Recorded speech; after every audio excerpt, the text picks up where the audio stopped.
Torahbox.com, pour la diffusion du judaïsme francophone, vous retransmet un enseignement du Rav Meir Sitruk.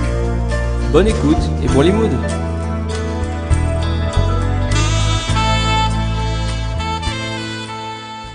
Vous avez remarqué ce soir que nous avons une belle Séouda.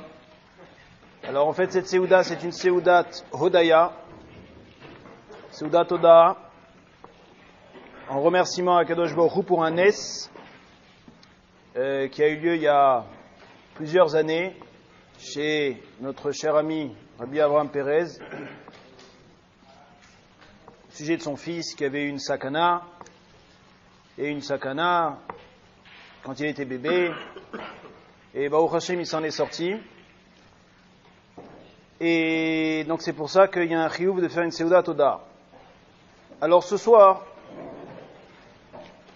on est dans l'avant-dernier Pérec de Daniel, et dans ce Pérec, on va voir Bezrat Hashem un sujet qui touche le Inyan, justement, de ce qu'on vient de ramener maintenant, le Inyan des Tsarot. Pourquoi est-ce qu'Akadosh Baruch Hu envoie des Tsarot? Pourquoi est-ce que il existe des fois des matzavim dans lesquels Hachem envoie des souffrances? Chas v'shalom. Ça, c'est une chose qu'on va approfondir ce soir à travers le 11e Pérec de Daniel. Alors, dans ce 11e Pérec de Daniel, il y a beaucoup de gens qui m'ont dit aussi que ces derniers temps, on entend tellement de choses autour de nous. Des gens qui ont des problèmes, des gens qui tombent malades, chas v'shalom, des problèmes de parnassa, à droite, à gauche. Alors, Mina Shamaim, ça va être le sujet du 11e Pérec de Daniel. Alors, dans ce 11e Pérec, on est donc dans les 3 derniers prakim de Daniel. Dans les 3 derniers prakim de Daniel, comme on l'a ramené la semaine dernière, Daniel nous ramène des prophéties d'un autre monde.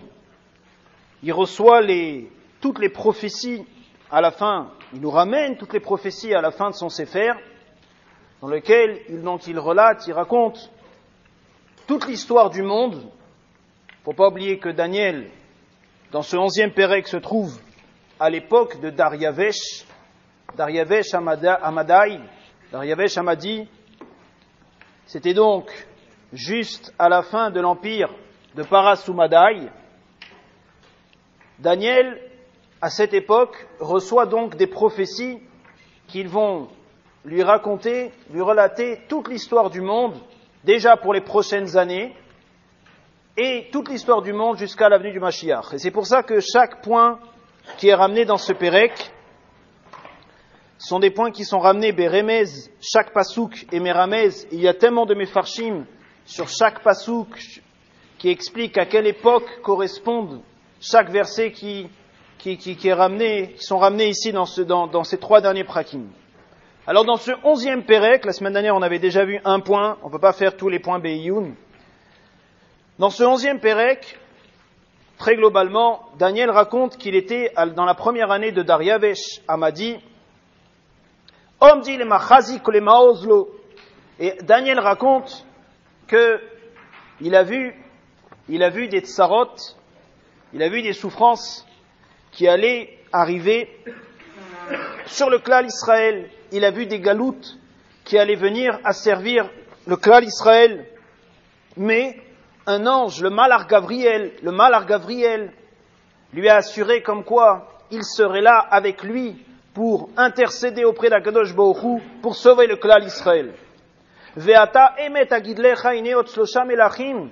Et on vient, et dans une vision, on raconte à Daniel, comme quoi il va y avoir, donc Daniel se tenait donc à l'époque de Parasoumadai, il était donc bien avant la fin du règne de Parasoumadai, des Perses, et le Malach, l'ange, vient déjà lui révéler comme quoi le temps que va durer cet exil de Paras Umadai, et après il lui annonce qu'il va y avoir aussi l'exil des Grecs, Malchut Yavan, et que la Malchut Yavan est une Malchut, les Grecs vont être beaucoup plus puissants que le Malchut Paras Umadai, et même que le Galut Bavel, et ils vont rester bien plus longtemps à servir le clan d'Israël, et c'est effectivement ce qui s'est passé par la suite. Mais là, à cette époque où on lui a révélé cela, il était des centaines, pas des centaines d'années, des dizaines d'années avant que commence Birchlal le Malchut Yavan, et on lui annonce déjà comment les choses vont se passer. Par la suite, le texte nous ramène qu'il va y avoir un roi qui va venir du Negev, qui va s'associer avec un roi qui vient du Tsafon, un roi qui vient donc du sud, qui va s'associer avec un roi qui vient du nord, où les Ketshanim, et au bout d'un certain temps, où ils vont s'associer, ou Bat Melech HaNegev Tavol Melech HaTsafon, il va y avoir comme une alliance entre les rois du nord et les rois du sud, la Asot Mesharim, et à ce moment-là, ils vont faire du mal et du mal. Le Ibn Ezra Rabotai, le Ibn Ezra écrit, comme je vous ai dit, le Ibn Ezra a carrément écrit des pages entières de Kabbalah sur ces 3 derniers prakim. Le Ibn Ezra, sur ce verset, explique que ce qui est marqué ici, où les Ketshamim Itraberu, Bat Melech HaNegev, viendra la Bat Melech HaNegev, c'est la Malkat Sheva, et elle va venir s'associer. Le Ibn Ezra nous dit Rabotai, le Ibn Ezra a vécu il y a à peu près 900 ans, nous dit que ici, on est en train de parler de Germania, on est en train de parler de l'Allemagne, que c'est la royauté de l'Allemagne dont parle ici le texte.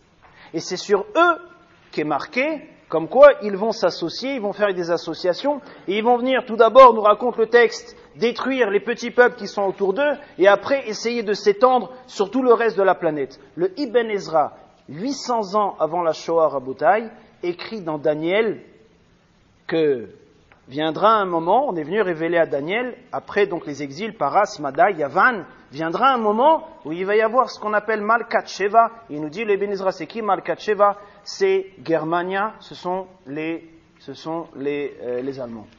Et les Allemands viendront, et ils vont conquérir, et ils vont faire du mal, et ils vont s'associer avec un tel et avec un tel. Il y a beaucoup de détails qui sont ramenés dans le texte, il faut comprendre bien entendu à quoi correspond chaque détail, mais c'est pas ce qu'on va faire aujourd'hui. Et nous dit le Ben Ezra quelque chose d'incroyable. Je vous dis les lachon du Ben Ezra. Ve'adayom Isha molechet aleim, il est marqué dans le texte que c'est une malchut qui va régner, qui va rester. Il dit le Ibn Ezra, Vi birshut melech Mitzrayim adayom bezot sheva ineged anegev keneged eretz Israël. Le Ibn Ezra nous dit Rabotai, 800 ans avant la Shoah, que va se lever un peuple qui s'appelle Germania,